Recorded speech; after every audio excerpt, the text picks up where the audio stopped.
श्री कृष्ण के कई नाम हैं, जिनमें से उनका एक नाम है द्वारकाधीश। द्वारकाधीश यानी कि वो व्यक्ति जो कि द्वारका का राजा हो, लेकिन ये द्वारका शहर है कहाँ? श्री कृष्ण से जुड़े शहर जैसे मथुरा और वृंदावन हो या फिर हस्तिनापुर हो या कुरुक्षेत्र, उन्हें हम देख सकते हैं, लेकिन द्वारका को देखने नहीं जाया जा सकता क्योंकि द्वारका शहर समुद्र में विलीन हो चुका है। लेकिन आखिर ऐसा क्यों हुआ? क्यों डूब गया सोने का बना द्वारका शहर? और कौन सा ऐसा तरीका है जिसकी मदद से आप द्वारका घूमने जा सकते हैं? जानना चाहते हैं तो वीडियो में अंत तक बने रहिएगा। कंस के वध के बाद श्री कृष्ण को विधि के अनुसार तो मथुरा का राजा होना चाहिए था, लेकिन कंस के ससुर जरासंध ने मथुरा के लोगों का जीना मुश्किल कर दिया था। श्री कृष्ण जानते थे कि वो जरासंध को जितनी बार भी हरा दे, उसका वध वो नहीं कर सकते। ऐसा इसलिए क्योंकि उसका वध भीम के हाथों ही निश्चित था। अगर श्री कृष्ण जरासंध का वध कर देते, तब ऐसे में महाभारत की पूरी टाइमलाइन में काफी चीजें आगे पीछे हो सकती थी। इसलिए श्री कृष्ण ने जरासंध का वध तो नहीं किया, लेकिन उन्हें अपने लोगों की चिंता भी थी। जरासंध श्री कृष्ण को तो बहुत ज्यादा प्रभावित नहीं कर पाता था, लेकिन मथुरा के लोगों को उसने काफी परेशान कर दिया था, जिस कारण श्री कृष्ण के पास लोगों के पास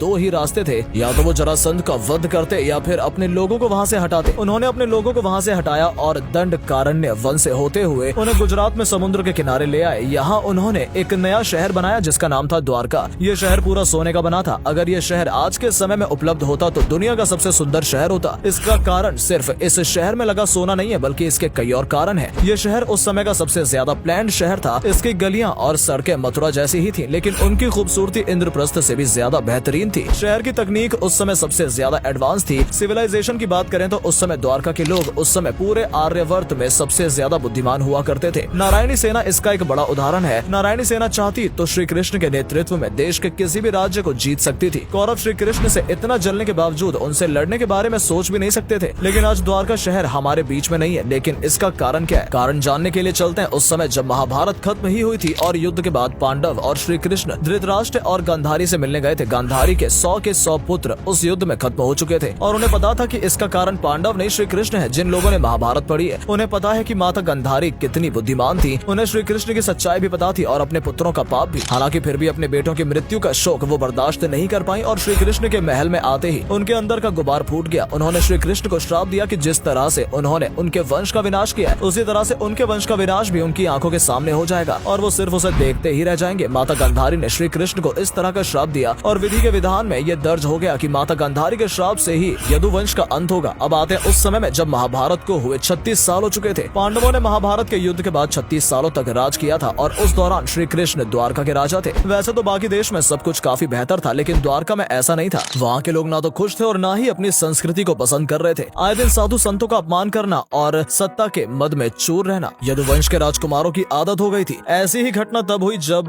देव ऋषि नारद अपने दल बल के साथ द्वारका से गुजर रहे थे। उन्हें यदुवंश के राजकुमारों ने रोका और राजकुमार साम को स्त्री का वेश पहनाया और उनके पेट पर कपड़ा लगाकर उन्हें गर्भवती दिखाकर ऋषियों के पास ले गए और उनसे पूछा कि ये बताइए कि इस स्त्री को पुत्र होगा या पुत्री। ऋषि जानते थे कि ये राजकुमार किस तरह की शरारत कर रहे हैं और उनकी इस हरकत को देखकर ऋषियों को बहुत क्रोध आया। उन्होंने कहा कि न इसे पुत्र होगा ना ही पुत्री, इसके गर्भ से मुंसल का जन्म होगा और उसी मुंसल से यदुवंश का अंत होगा। पहले तो राजकुमारों को ये मजाक लगा, लेकिन कुछ ही दिनों बाद सांब ने एक मुंसल को जन्म दिया और यह सुनकर राजा उग्रसेन काफी विचलित हो गए। उन्होंने मुंसल को पिसवाकर समुद्र में फेंकवा दिया। समुद्र में फेंकने के बाद उन्हें लगा कि खतरा टल चुका है। हालांकि एक दिन सभी राज यदुवंश के भी और वृष्णि वंश के भी समुद्र के किनारे खेल रहे थे और उनके खेल में ही अचानक उनके बीच विवाद हो गया और सात्यकी ने कृतवर्मा का वध कर दिया। उसके बाद वहाँ भीषण युद्ध होने लगा। द्वारका में उस समय मौसम ऐसा हो चुका था जैसे खुद काल ने आकर वहाँ लोगों के प्राण हरने शुरू कर दिए हो। सूरज निकल नहीं रहा था और जानवर अलग अलग आवाजों में प्रलाप कर रहे थे। श्री कृष्ण समझ चुके थे कि अंत आ चुका है। उन्होंने अर्जुन को बुलावा भेजा और खुद उस युद्ध में शामिल हो गए, जिसकी शुरुआत दोनों वंशों के बच्चों ने की थी। इस युद्ध में हथियार का प्रयोग नहीं होता था, बल्कि कोई भी योद्धा लड़ता तो वो घास उखाड़ता और वही घास मुंसल बन जाती। इस तरह से दोनों ही वंश के लगभग सभी लोग खत्म हो गए।